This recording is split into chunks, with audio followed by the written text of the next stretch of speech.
네, 오늘의 정치권 이슈들을 박민규 우석대 개건교수, 장성철 공감과 논쟁 정책센터 소장 두 분과 함께 분석해 보도록 하겠습니다. 안녕하세요. 어서 오세요. 안녕하세요. 정치권에는 바야흐로 새해부터 사면 논의 계속 불거지고 있습니다. 이게 뭐 하루 이틀 사이에 이렇게 잠잠해질 분위기는 아닌 것 같고요. 이게 또 국민의힘 쪽보다는 민주당 내에서 오늘 보니까 민주당 내에서의 그 기류들이 더 있는 것 같아요. 뭐 민주당 내에서는 그 여진이 있는 상황에서 이낙연 대표의 뜻은 이해하지만 그러나 좀 빨랐다. 이런 기류들이 더 많이 느껴지는 것 같습니다. 어떻게 보고 계세요? 아무래도 당내에서는 좀 반대 여론이 좀 강한 것 같긴 한데요. 저는 뭐 시기나 방식 다 큰 문제는 없었다고 봅니다. 왜냐하면 이낙연 대표 입장에서는 평소에 정책 소신에 근거한 사면 발언이었거든요.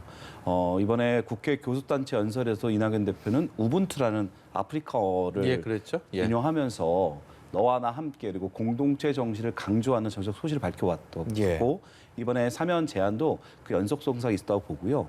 특히 뭐 다 아시는 것처럼 결국 사면권을 행사할지에 대한 결정은 대통령께 있는데 박근혜 대통령에 대한 대법원 선고가 오는 14일 날 있지 않습니까? 네. 그러면 예측대로 대통령의 연두 기자회견이 14일 이후 일어난다면 언급에 대한 어떤 발언이 있을 거라는 예측도 있거든요. 그러면 미리 당대표 입장에서 대통령의 부담을 좀 덜어두는 측면에서 일단 제안을 하고 또 그에 대한 여론 추이의 여러 가지 여러 가지 의견들을 쭉 수렴하는 과정들이 선행된다면 대통령 입장에서도 운신폭이 넓어질 수도 있기 때문에 저는 뭐 큰 문제가 있지는 않다고 봅니다. 다만 당내 강한 반발이 있어서 좀 대표로서는 놀랄 수 있긴 한데요. 또 당내에서도 이런 소모적인 논쟁 좀 자제하자는 쪽으로 많이 지금 분위기가 잡아가고 있습니다. 장 소장께서는 어떻게 보세요? 이게 이낙연 대표 입장에서는 굉장히 절박한 심경에서 이런 사면 논란, 사면에 대한 얘기를 꺼냈는데 사실상 지금 속 심경이 어떨지 좀 궁금하거든요. 이게 사면 초과라는 느낌이 들지 아니면 정면 돌파하겠다라는 또 의지가 불타오를지 뭐 본인이 가장 알겠지만 장 소장께서는 어떻게 후회할 것 같습니다. 왜냐면요. 사면론을 꺼내면은요. 두 가지 전제 조건이 있어야 돼요. 첫 번째는 대통령의 동의와 승낙이 있었어야 돼요.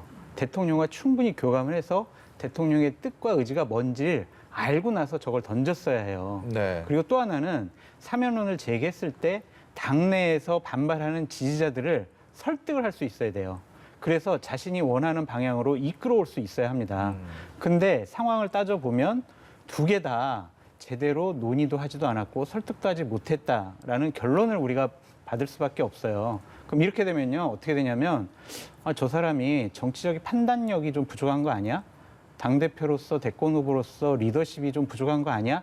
라는 지도력에 대한 의구심까지 갈 수가 있어요.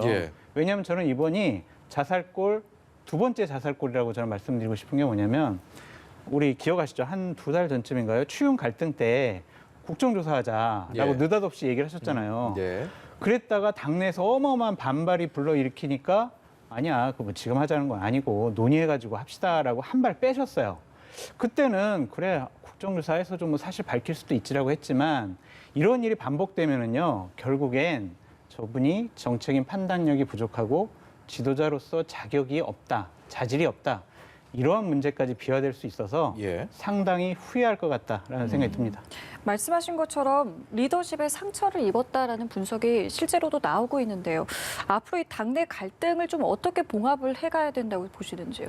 저는 이낙연 대표의 사면 발언은 잃은 것도 있지만 얻을 것도 있다고 봐요. 왜냐하면 이낙연 대표 어쨌든 여권이 유력한 대권 후보 중 한 분인데 경쟁하고 있는 이재명 도지사에 비해서 대통령과 차별화할 수 있는 여러 가지 기회가 없습니다.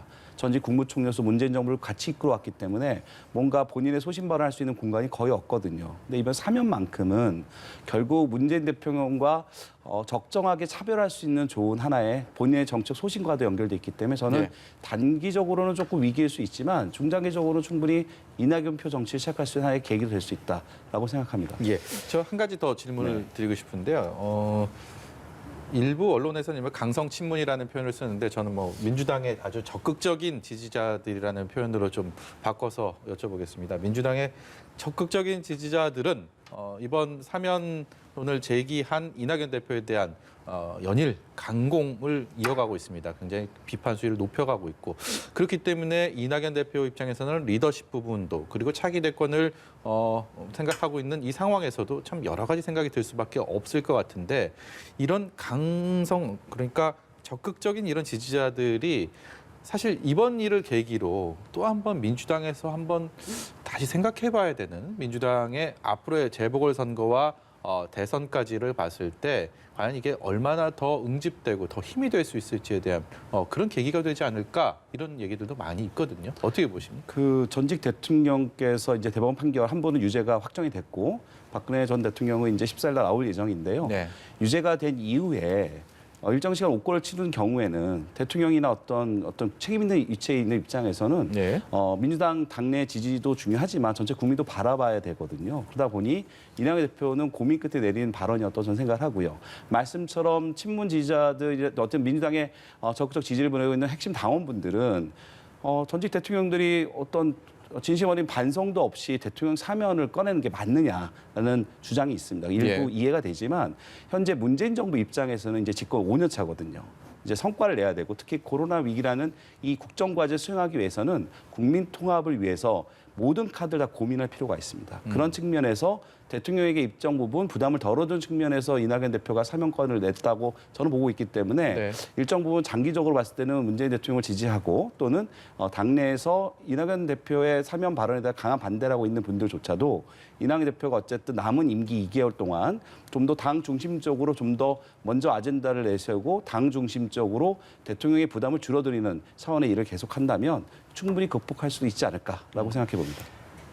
우리 박 교수님께서 너무 좋게 얘기하시는데 저는 순환시켜서 말씀드리면은요. 지지율과 지지를 회복하기 쉽지 않다라고 말씀드리고 직설적으로 말씀드리면은요. 대선 후보로서의 완전히 끝났다라고 저는 말씀드리고 싶어요. 왜냐하면 너무 직설적이신 거 아닙니까? 네, 왜냐면은요.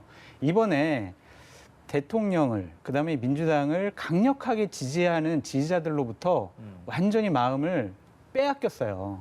그분들이 제가 이제 거기 뭐 SNS 상에 여러 가지 네. 댓글들을 보니까 너무 심한 얘기들이 많더라고요. 돌아오지 않을 거라는 말씀이시죠? 예, 그러니까 지지자들이 마음이 완전히 떠났다라는 생각이 드는데 예. 그러면 상대적으로 저런 행동을 했으면 다른 민심을 얻어야 돼요. 중도나 약간 합리적인 보수의 예. 지지를 얻어야 되는데 그것도 상당히 쉬워 보이지 않습니다. 네.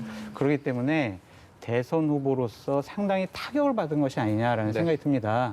어떠한 머리 좋은 참모가 이 시점에 이런 얘기를 꺼내면 통합하는 이낙연 이미지를 가져갈 수 있어라고 건의를 한 것 같은데 잘못된 건의를 잘못된 시기에 받아들였다. 그래서 큰 사고를 친 것이 아니냐라는 생각이 듭니다. 예, 지금 말씀은 장 소장의 개인적인 견해고 정치는 생물이기 때문에 또 어떻게 흘러갈지 아무도 모르는 상황. 역시 김한정 의원 같은 경우는 이낙연 대표에 대해서 또 힘을 실어주기도 했는데요. 관련 발언 듣고 오겠습니다. 저는 이낙연 대표가 당대표로서 해야 될 일을 했다고 생각하고 있고요. 비난받을 걸 두려워하면 지도자 못 됩니다. 예. 해야 될 일 해야 되고요. 또 남도 했으면 하지만 하기 어려운 일들도 해나가는 것이 또 리더십이고요. 그 부분을 저는 확실하게 문재인 대통령께서 네. 이달 중순 이후에 연두 기자회견 하실 거 아닙니까? 예. 국민 통합 또 여러 가지 지금 이런 전 대통령 직접 언급을 하실지 않을지는 모르겠지만 국민적 논란에 대해서 말씀이 있으실 걸로 알고 있습니다. 네, 이제 공은 문재인 대통령에게 넘어간 것 같습니다. 이 사면이라는 게 대통령 고유의 권한이기도 하고 이낙연 대표 입장에서는 더 이상 이것을 더 추진하거나 할 수 있는 여지가 없는 상황이라는 걸 감안하면 대통령의 신년 기자회견이 이달 중순쯤으로 얘기가 되고 있는 상황. 그렇기 때문에 여기서 어느 정도 당연히 취재진의 기자들의 질문도 있을 것이고 여기에 대한 어느 정도 대통령의 메시지가 나오지 않을까 예상이 되는데 어떻게 전망하십니까? 아무래도 14일 이후에 이제 질문을 받게 된다면 일정 부분 검토하고 있다는 부분에 본인 입장을 밝힐 것 같아요. 국민들 많은 분들이 어쨌든 전직 대통령의 사면에 대해서는 그래도 긍정하는 분들이 좀 높다고 보입니다. 다만 민주당을 지지하거나 또는 전직 대통령의 진심 어린 사과를 전제로 한 사면만이 가능하다는 분도 꽤 많아 보여요. 예. 하지만 대통령이라는 입장이라는 것이 전체 국민을 다 관할해야 되기 때문에 대통령 사면 관련된 거라는 논란이 있겠지만 대통령의 자리로서 책임 있는 답변하실 거라고 보고 있고요. 결론적으로 말씀드린 거는 문재인 정부의 5년 차입니다. 국정 과제를 마무리를 잘하기 위해서는 국민 통합이 중요하기 때문에 대승적인 차원에서 결단을 할 가능성이 높다고 보고요. 청와대 입장에서도 이제는 좀 정치에 대한 부담을 좀 벗어나길 바라는 것 같아요. 이제 다야로 내년 3월이면 대선이거든요. 대선의 시간이 다가오고 있습니다. 그러면 모든 국정 운영과 어떤 국민적 관심의 중심을 예. 대통령보다는 여의도의 국회, 정당 쪽으로 돌려서 정부는 5년 차의 과업을 마무리 잘할 수 있도록 도와주도록 정당은 좀 더 중심을 잡고 일을 해야 되고요. 청와대도 그러한 정책 부담 좀 벗어나고 싶어 하지 않을까라고 생각합니다. 예. 어느 정도의 수준의 입장이 나올 수 있을 거라고 보시는지요? 어느 특정한 부분을 그러니까 시점 이런 것들을 지정하시진 않을 것 같아요. 되게 큰 부담이니까 예. 어쨌든 여론을 수렴해서 잘 판단을 하겠다라고 말씀하실 것 같은데 저는 거듭 말씀드리지만 대통령과 집권 세력에서 좀 넉넉하고 여유로운 마음을 가지시고 전직 대통령들의 잘못에 대해서 예. 좀 사면을 해주셨으면 좋겠다라는 생각이 듭니다. 그런데 아니 전직 대통령들의 사과와 반성이 전제 조건이야라고 하는 것은 너무 좀 잔인한 것 같아요. 그분들이 사면이라는 큰 좀 은혜를 베푸시고 그 다음에 입장을 표명하는 식의 방법이 좋지 않을까라는 생각이 듭니다. 좀 예. 넉넉한 마음을 가져주셨으면 좋겠다라는 예. 생각이 듭니다. 예. 자, 이런 가운데 이낙연 대표가요, 전 국민을 대상으로 또 한 번 재난지원금을 지급하겠다는 의사를 밝혔습니다. 여기에 대해서 정세균 총리도 필요성에 대해서 공감을 한 상황인데요. 지금의 상황에서 이런 카드 좀 어떻게 들으셨는지? 저는 기본적으로 고마워하겠지만 감동은 덜 할 것이다라는 생각이 들어요. 이미 면역이 생겼어요. 재난지원금 몇 차례 받다 보니까 아, 재난지원금 또 주는구나, 고맙네라는 생각이지 처음 받았을 때처럼 와, 이 돈 가지고 우리 어떡하지? 라는 생각은 안 할 것 같아요. 네. 면역이 생겼다라는 말씀을 드리고 싶고요. 네. 논란도 많아질 것 같습니다. 우리 작년 한 해 나라빚이 100조가 늘었어. 올해도 100조가 늘어. 예. 그런데 여기 대략 10조 이상이 더 재난지원금으로 지급하려면 10조 이상이 더 늘어나는데 우리나라 빚 괜찮을까? 국가 재정 건전성 이래도 되나? 논란이 많을 것 같아요. 예. 시점도 문제입니다. 4월 보궐선거 전에 주면 아니 선거를 앞두고 또 표를 살려는 거 아니냐, 그러한 비판을 받을 수가 있어서 상당히 시점과 액수 골치 아플 것 같아요. 이 부분은 감동보다는 논란만 있을 것 같다라는 생각이 듭니다. 예, 이 말씀하신 것처럼 재정 건전성에 대해서 우려하는 목소리가 있는데 여기에 대해서 정세균 총리는 국민이 살아야 재정 건전성도 있는 것이다라는 말을 했어요. 어떻게 좀 들으셨는지요? 지금은 코로나 전쟁 시기입니다. 국가 재정은 전쟁 시기에 맞게, 위기 상황에 맞게끔 확대 재정해야 되는데요. 지난번에 말씀드렸던 것처럼 국민들이 지금 정부가 이렇게 재정을 푸는 거에 대해서 가능하고 적정하다는 공감대를 먼저 만드는 게 중요합니다. 네. 특히 재정부처에서는 이 정치권의 압력에 의해서 자꾸만 이것이 반복되는 것에 대한 두려움이 있거든요. 재정이 악화될까 봐. 근데 제가 보기에는 대통령도 나서고 국무총리도 나서고 여당, 야당 대표도 다 나서서 국민들 앞에 솔직하게 말씀하셔야 됩니다.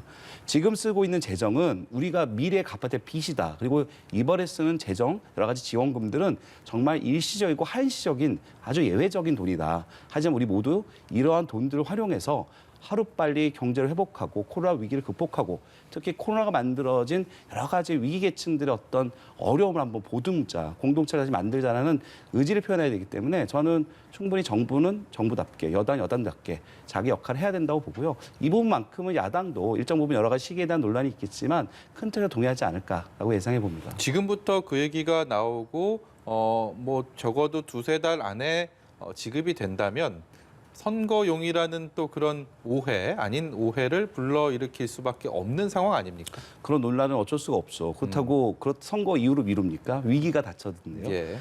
만약에 또 그걸 미루면 미룬 대로 또 여당답게 정부는 일을 못했다고 또 비난을 받을 겁니다. 네. 그런 부분은 자구면할 상황이 아니라고 신경 보고요. 쓸 거 없이 신경 국민들만 그런 더 오해를 생각을 불식하는 하면 노력을 된다. 해야 되지만 앞으로 4개월 뒤 아닙니까? 네. 그러니까 최소한 빨리 해서 빨리 집행하는 게 더 낫겠죠.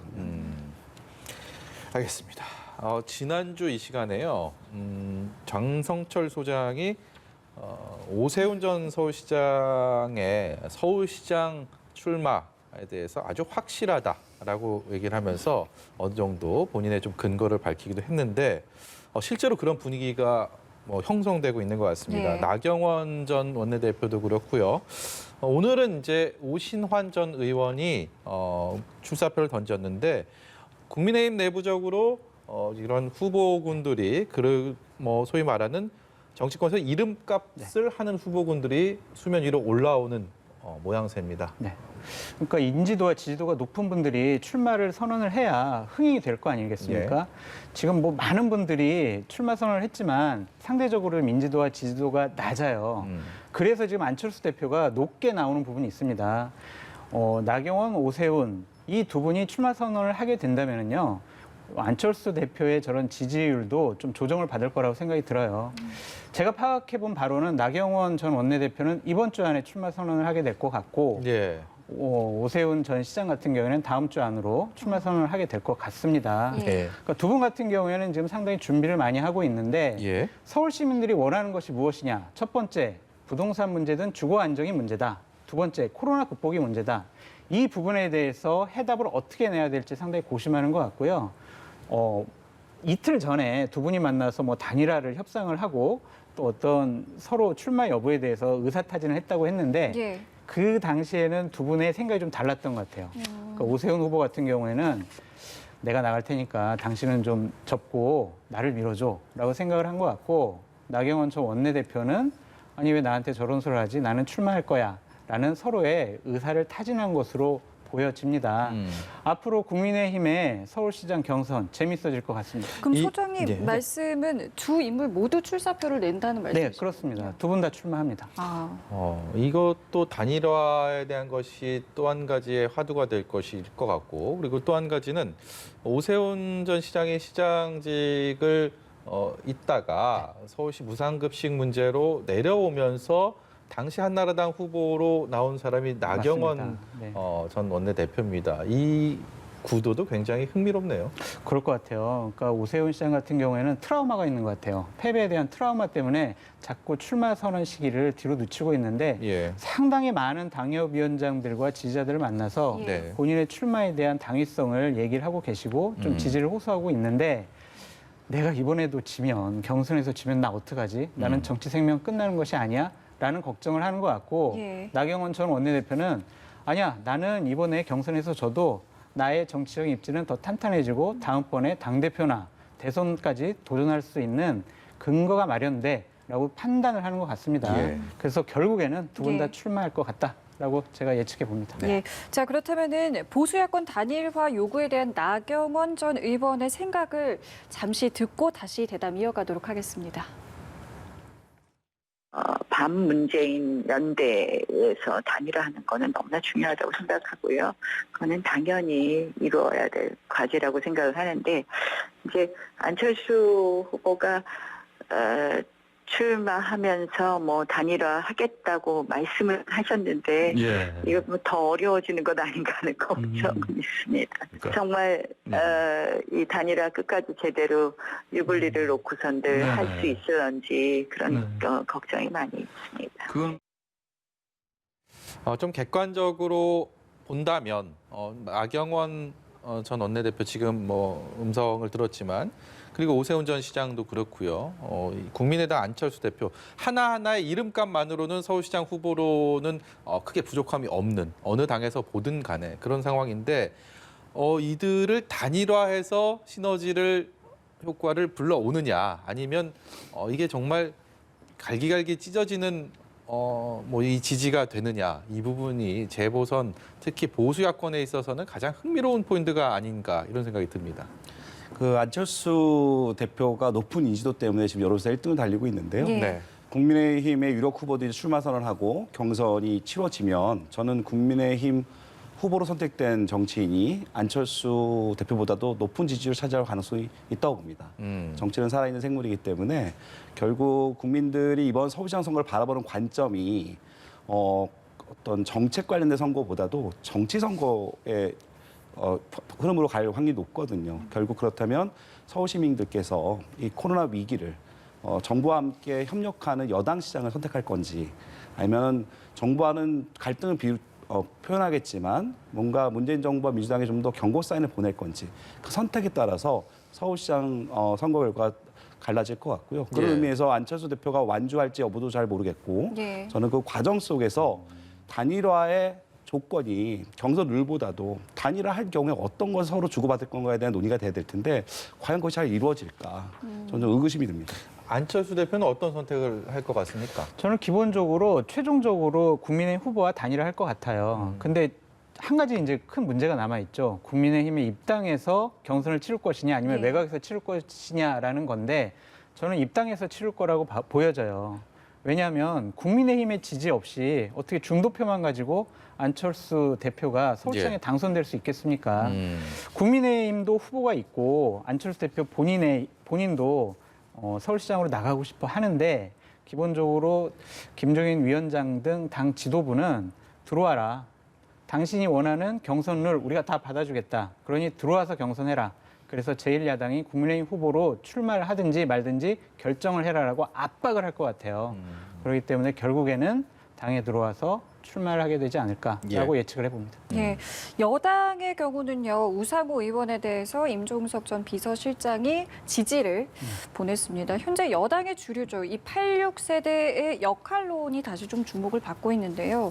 뭐 보궐선거 또 나아가서 이제 대선에 이르기까지 이들의 역할이 필요하다라는 이야기인데 좀 어떤 의견을 갖고 계신지 듣고 싶습니다. 현재 민주당의 주류는 86세대입니다. 예. 이번에 우상호 의원의 출마 선언을 하면서 서울시장 예. 본인이 내년 총선에 불출마하겠다고 처음 밝혔어요. 이제 신호탄이거든요. 예. 2000년부터 공천받았던 민주당의 86세력 의원들이 이제 우상호 의원을 시작으로 조금씩 불출마 선언을 하게 될 거거든요. 이제 세력이 조금씩 바뀌어갈 것 같습니다. 예. 그런 과정 속에서 이번 보궐선거고 하나의 큰 어떤 계기가 되지 않을까 그렇게 생각합니다. 예. 오늘 국회에서 들려온 소식 중에 중요한 또 한 가지 중대재해기업처벌법 이거 관련해서 정의당도 그렇고요. 그 유가족들 산업재해로 사망한 피해 유가족들이 단식이 이어지고 있습니다. 이 네. 추운 겨울에 여기에 대해서 이제 여야가 금요일날 임시국회에서 합의 처리하자라는 의견을 모았다. 반가운 소식인데 여전히 뭐 조항 몇 가지들을 놓고는 쟁점들이 뭐 이렇게 의견차 좁히지 못하고 있다 이런 얘기 들리네요. 그러니까 처벌 수위와 적용 범위를 어떻게 할 것이냐라는 것에 대해서 첨예하게 대립되고 있습니다. 예. 그런데 8일 날에는 어느 정도 합의가 되지 않더라도 네. 처리가 될 것으로 보여요. 왜냐하면 여당이 강력한 의지를 표하고 있기 때문에 예. 그렇습니다. 그런데 저는 우려스러운 거 한 가지만 말씀드릴게요. 법이라는 것은 전 국민 대상으로 적용이 되는 거지 않습니까? 예. 이 법이 어떤 특정한 정당, 특정한 세력이 국회에 와서 단식을 하고 농성을 한다고 해서 처리가 되고 안 되고 빨리 처리가 되고 늦게 처리가 되고 이런 식의 변수가 생긴다는 것은 좀 옳지 못한 것 같아요. 저는 중대재해기업처벌법 꼭 처리되길 바랍니다. 그럼에도 불구하고 이러한 처리 절차는 국가의 법적 안정성, 재정, 개정의 안정성을 상당히 침해하는 거다라는 생각이 들고 이것은 결국에는 민주당과 국민의힘이라는 거대 양당이 제대로 국회 안에서 이러한 논의를 진척시키지 못한 것이다라는 생각이 들어요. 예. 그렇기 때문에 이러한 부분 정말 합리적인 토론, 이성적인 판단이 있어야 되는데 저분들 단식하니까 빨리 끝내야 돼. 그러니까 우리가 빨리 처리해줘야 돼. 이런 식의 접근 방법은 좀 잘못됐다라고 지적해 보고 싶습니다. 네. 네. 박민규 교수께서는 어떤 견해를 저는 장성님의 저러한 견해에 솔직히 좀 유감입니다. 그 정의당이 오죽하면 단식을 하겠습니까? 중대재해기업처벌법은 대한민국에서 한 해에 산업재해로 사망하는 숫자가 2,400명입니다. 하루 7분씩 돌아가시는 사망인데 김종철 대표하고 통화를 해보니 핵심은 발주처 원청의 법적 책임을 묻지 않는 구조에서는 산업재해가 결코 끊이지 않을 거다라는 위험한 엄중한 의식이 있기 때문에 이렇게 모든 당력을 동원해서 하고 있는 거거든요. 네. 민주당 입장에서는 진보 정당인 정의당의 입장도 고려해야 되고 예. 또 기업체도 고려해야 되고 보수 정당인 국민의힘과도 고려해야 될 중간자 입장에서 책임을 지고 관련된 논의를 계속하고 있는 거고요. 네. 이번에 반드시 본회의 때 처리될 거라고 보고 있고 다만 그 내용이 좀 더 아쉬운 부분이 있기 때문에 네. 좀 더 그 진행 사항을 봐서 다음번에 좀 더 진보 정치인들의 의견을 좀 받아서 민주당도 좀 더 적극적인 산업재해 방지를 위한 정책을 다시 한번 내놔야 된다고 개인적으로 생각합니다. 네, 오늘 말씀 여기까지 듣도록 하겠습니다. 지금까지 박민규 우석대 개공교수 장성철 공론센터 소장이었습니다. 고맙습니다. 감사합니다.